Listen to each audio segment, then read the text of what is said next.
We've been seeing these dramatic images of Rahul Gandhi's Bharat Jodo Yatra from Madhya Pradesh over the last couple of days.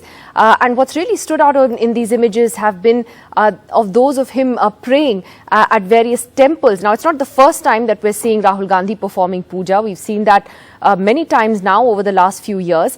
But it's much more stark than it was. And it's not just him. You see Arvind Kejriwal's havans that have been performed for live television for everyone to see. The Prime Minister has more than once already in the last few months done aartis and performed pujas, which have been broadcast live again on national television. So the question is, what is the messaging that's coming from this politics? Is this a race amongst our political parties to see who is more Hindu, and is it the Hindu vote now that they are primarily appealing to? What are the repercussions that has? Well, let's go straight across to our panel today.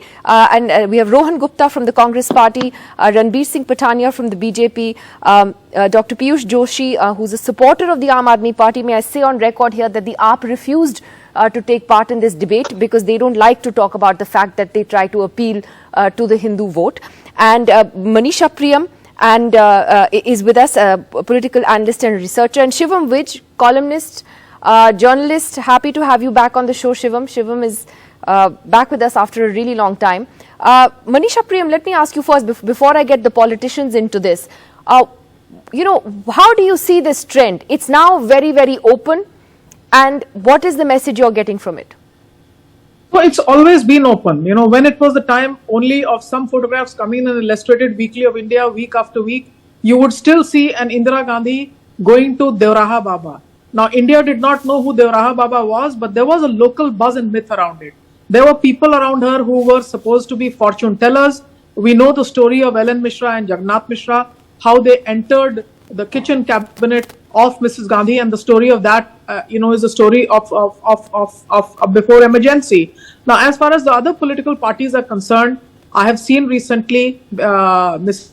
Priyanka Gandhi Vadra, when she started her Uttar Pradesh campaign, she was at Vindhyachal. It's a Purvanchal entity. Nobody, if you ask in Delhi, will even know what Vindhyachal or wearing the chudi and wearing the lal chundri means. But she was doing all that. So I have seen this trend strengthen, and I would say, as a political analyst, that this trend is strengthening in the civil society. When I go and do my research, I find there are few takers in the civil society of talking about a non-religious space that could be political. It's a very different situation. I don't know whether the society is more assertive in its demand for religion.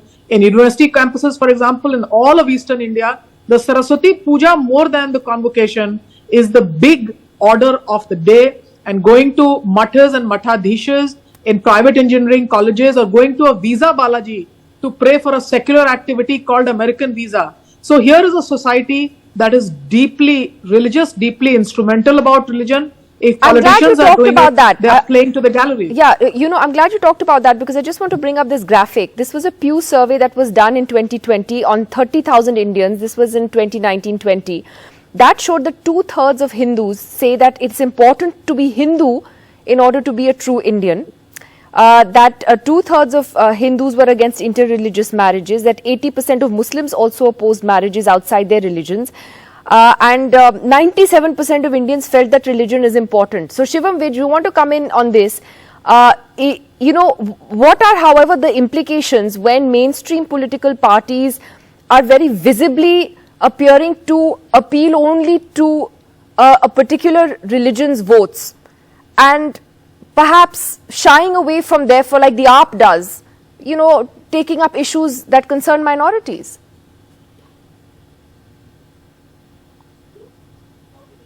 Shivam, I think your mic is muted. Sorry. इसीलिए आपको TV पे और आना चाहिए.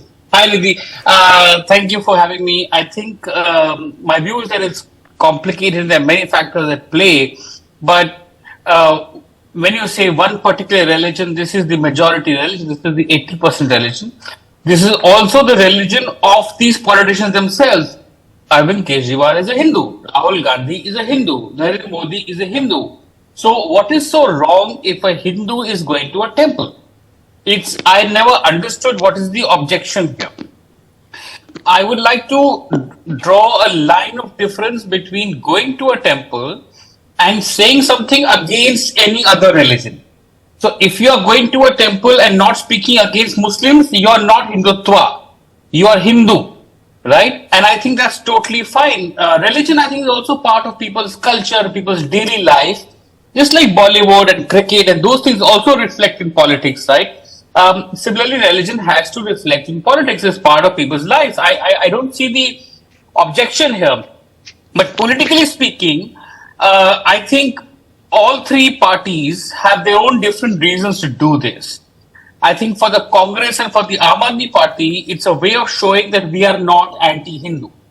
Because the BJP goes around accusing everybody else of being pro-Muslim and anti-Hindu. Now, if you are being over-religious, you are showing we are not anti-Hindu. We are good Hindus, right? We have seen, for example, how Arvind Kejriwal has used Hanuman Chalisa. Mamata Banerjee has done some of this, right? So you use religion to counter the BJP's religious politics. For Narendra Modi and the BJP, this is important because it is using Hindu identity politics at the center stage. Nationally, the Prime Minister is doing it. It's signaling Hindutva without appearing too extremist or right-wing, without being anti-Muslim. So in their own ways, of course, it's political, they're using it politically, and as long as it's not against any other religion, I don't really have a problem with it. Right. Interesting take there. Let me get the politicians in. Rohan Gupta, the BJP has spent even the last few days questioning Rahul Gandhi's Hindu-ness as well, even the way that he does his aarti. Is that amusing you at the moment? That, I mean, obviously it's touching a nerve somewhere. How do you see it? See, for Rahul Gandhi, he has always been a Shiv Bhakt, and this is not the first time that he has done puja. For us, religion is matter of faith. It is not matter of politics. This is what the Congress party has maintained from day one. We have never used religion for getting votes from the people. It is matter of faith for us. And Rahulji, when he started BHarat Jodo Yatra, if you remember, in Kerala, he had gone to church also. So for us, as far as BHarat Jodo Yatra is concerned, the message is very clear that we need to unite the country. And as far as Rahul Gandhi is concerned, individually, yes, obviously for him, since he is Hindu, definitely he can go to temple and follow his faith. But asking votes in name of particular religion, or talking negative about other religions, or doing divide and rule, I think that is the worst side of politics, which we never. The criticism of Rahul Gandhi, however, Rohan Gupta, is that the images of him going to temples, etc., have really surfaced in recent years before elections. It's not something that we've been that we've seen him doing earlier. I mean, look at those pictures are quite dramatic, and we've not seen Rahul Gandhi in that avatar in a non-election time. No, I don't think so. He used to do that, and even before elections, he went to Kailash Mansarovar, I think, and the pictures were there. So I think it's not about, doing politics in the name of religion. For him, it is a matter of faith. He has always done that. Maybe in last few years, it has surfaced more, maybe after 2017 Gujarat elections. But again, I am coming to the point. He has never asked votes in name of religion, or by speaking for particular religion or speaking against any religion. That is the basic philosophy of Congress party. We will never indulge into that. So Ranbir Singh Pathania, how does the BJP see this? As I said, somehow Rahul Gandhi's pictures, images from these temples do seem to have hit a nerve somewhere, which is why your spokespersons keep going after him.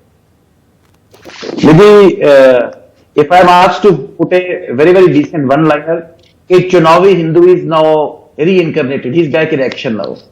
Very sweet and very simple, practicing Hinduism and practicing Hindu beliefs and practices as a matter of faith and as a matter of conviction. That's no problem. But these play to the gallery reactions and trying to woo votes in the name of Hinduism. And another part, trying to wipe out some historic, some perpetual, we could say the blunders.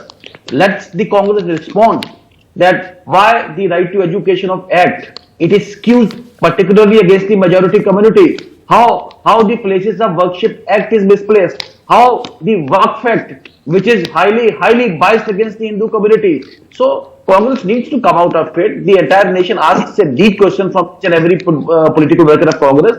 So my point remains that Rahul Gandhi is just trying to wash away those sins of Congress, the Congress brand of Hinduism, the Congress brand of secularism, the Congress way of treating Hindus. Why, can I ask, why do you see Rahul Gandhi praying at a temple appeasing or trying to get votes in the name of Hinduism. And when Mr. Modi does it, it's not that. Why is it different? My point remains that we believe in sabka saath and sabka vishwas. We don't believe in wooing a particular community, a particular religion, or a particular sect. So I earlier said also practicing Hinduism as a belief or as a, we could say, faith, that doesn't matter anywhere. But Congress is directly and indirectly involved. Rahul Gandhi is also directly and indirectly involved to wash away the sins of Congress. What Congress did to the majority community. Rohan Gupta wants to respond, and then I'll come to Dr. Piyush Joshi. Yes, Rohan. See, these are so-called Hindus secularism to project themselves as saviors of Hindus. When you talk about Kashmiri Pandits, their mouths will be shut. They talk about Kashmir files, they promoted the film, and you know what's happening in the last 2 years. More Kashmiri Pandits have been killed. And the farmers who were killed because of the 3 farm laws, were there no Hindus? And what have you done for Hindus? Like, I am from Gujarat, this Morbi incident has happened. More than 150 people have died. Majority of them, they are Hindus. So what are you doing for Hindus? So don't play this politics of Hindu savior. People of country know what is your real side. Please don't play politics in name of religion. You will be exposed this time in Gujarat. You will be exposed across the country. You cannot hide your failures by showing that you are savior of Hindus. Hindus know that they were safer before BJP came into power, and Hindus know that they will be safer after BJP leaves the power. So for you, making Hindu in Khatra is the power game, which you will not be successful. Hindu knows that he will be in Khatra only if BJP is in power. So please stop playing this game. You are in power. Tell people that last 8 years, how many promises you have fulfilled, which you now so-called jumlas are there for you. So you need to work on governance. People of India are. So is this the competitive sort of wooing of the Hindu vote? Piyush Joshi, is that the game that the AAP is playing as well now? It's so clear, isn't it, that we see Mr. Kejriwal also, Havans, pujas, the whole support for Ayodhya, promises to take people to the Ram temple, etc. It's very much the AAP is very much on the same track. Well, I beg to differ respectfully. What I think is Mr. Kejriwal is doing is trying to seek the blessings of the divine deities for a very, very hard-working political outfit. He is going to seek blessings of the local temple lords just to, make more better schools for the average Gujarati, for the average Delhiite, and for the average Indian. He is going to seek blessings of the deities that may the divinity grant success in his endeavors of ensuring that every Indian gets a good primary health care which he or she deserves. So I think what Mr. Kejriwal is doing is simply seeking the blessings that karmanyavadi karaste mahapaleshu kadachana, that may God grant his hard work, some good fruits, so that an average Indian can benefit out of it. That's why he wanted the goddesses on the currency also. Well, yes. I am a doctor by profession. Let me explain this to you. The WHO definition of health includes the spiritual part in it. It's not, the health is a state of complete physical, mental, social and spiritual well-being. So, and not merely an absence of a disease or infirmity. That's the way the WHO defines health. So why does the WHO include spirituality? Because the spirituality keeps you on a moral path. And that's why I think there is no harm in being spiritual. As long as you don't seek the votes in the name of religion, as long as you do not discriminate against a particular religion, I think seeking the blessings of the divine is absolutely fine with me. The Indian cricket team does that. The ISRO scientists do that. So I don't think it is anti-science. I don't think it is not secular at all. It is secular because it is personal. Well, it's personal, but it's public. Manisha Priyam, you want to come in on that? I wanted your take, Manisha Priyam, on the race amongst these parties to project who is more Hindu. But you've got the A team in the BJP. So why would you, if that matters to you, why would you look at the B team and the C team? No, I'm surprised that we were just talking about religion and politics. Now here's a gentleman who's mixing science and politics. And let us, come back to the fact that modern science has its origins in a bifurcation and an attack on the church.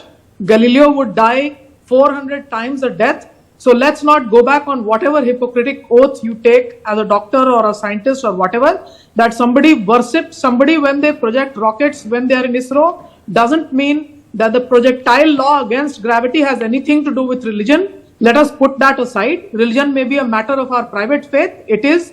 But the fact is that today there is a compulsive urge or a compulsive thing that to be in the public sphere, you have to display which religion you belong to. Yeah. And that is an assertion of majoritarianism. It is an assertion of religion. The Pew survey that Nidhi talks about, if you go back and look at it, India is amongst those rare few countries where the more highly educated you are, the more you tend to show your religious propensities. All of us may have a religion, may not have a religion. It's a matter of our private belief. Whatever made that modern public sphere called democracy and science go back to say that before, I mean, if Rahul Gandhi were doing this or any other politician, Aam Aadmi Party were doing this to go and take their exam or to get their phal or whatever, I wouldn't have a problem. But it is the phal of politics which has to come in public benefit and public interest. To get that phal, Newton will write his laws of gravity once again. I mean, to get that phal, you have to observe, record and be scientific. It's not about mixing science and politics and religion all together. There is a boundary line. If it is coming down, then we need to look at it with a critical gaze and not say that everybody else is doing it, so I also need to do this. What's wrong in it? It's my personal religion. Of course, it's my personal religion. But the fact is, does my public sphere and democracy need to write the script? It's the Ashokan Stambh. Ashoka who gave up one religion to adopt Piyush Joshi another. would like to respond to you. Go ahead, Mr. Joshi. Yeah, because a charge has been made that we are trying to mix science and politics. It's definitely, I'm not trying to do that at all. What I'm trying to say that you work hard, and you just seek the blessings of the divine. It's as simple as that. Because you believe in a divine force, you believe in a certain faith, and you are asking for blessings. That doesn't mean that you stop working. That doesn't mean that you do not follow the laws of the science, as has been said about Newton and Galileo and whatnot. So you work hard and you seek blessings of the divine, or you seek blessings from the particular faith or the deities of the faith that you believe in. So how is this mixing politics and science? I wish it was as simple as, well, it's my personal faith. And Shivam, just this last question to you. I mean, even with Arvind Kejriwal, whose politics one has followed right from the beginning, this sudden, transformation into this Hindu leader is a very relatively recent phenomenon. And it's changed with his politics as well over the last couple of years, right? And therefore, how in this race, to see who is more Hindu, can anyone really beat the BJP? Yes, I think Arvind Kejriwal suddenly became centre-right in a sense after the February 2020 Delhi riot. Until then, he was trying to not take a position on this. But the last Delhi election changed things for him. Demanding Hindu gods and goddesses on currency notes, for example, is, I think, offensive to non-Hindus in this country because it's not their religion, for example, right? And currency notes belong to everybody. But he's doing the center-right positioning to try and take away BJP votes. And maybe this is the new center point of Indian politics. The centrist position in Indian politics is Hindu religiosity as opposed to outright anti-Muslim propaganda. I think that it shows where our politics has moved. But, Nidhi, I don't really worry about this. Mahatma Gandhi used to do interfaith prayers. Why don't we do that? Mahatma Gandhi was a good Hindu who engaged with religion. He wrote about the Bhagavad Gita, right? He did not deny being a Hindu. He did not say this does not matter. Good point. Right? I think in UK, recently a survey came out that Christians are now in a minority. Yeah. Most people there are now atheists, right? So therefore, you don't see religion reflecting in UK politics as much as it does in US, for example, where a lot of people in the US South especially are deeply religious. I think that's an excellent point. And by the way, if it is such a personal thing as every Neta seems to claim, then why are the cameras following you around? Why? I mean, there are not just cameras following you around, they're following you around from different, very creative angles. So there's much more to this than just personal faith on display. But thank you so much to all of you for joining us. Interesting to have this conversation today. We will be here tomorrow.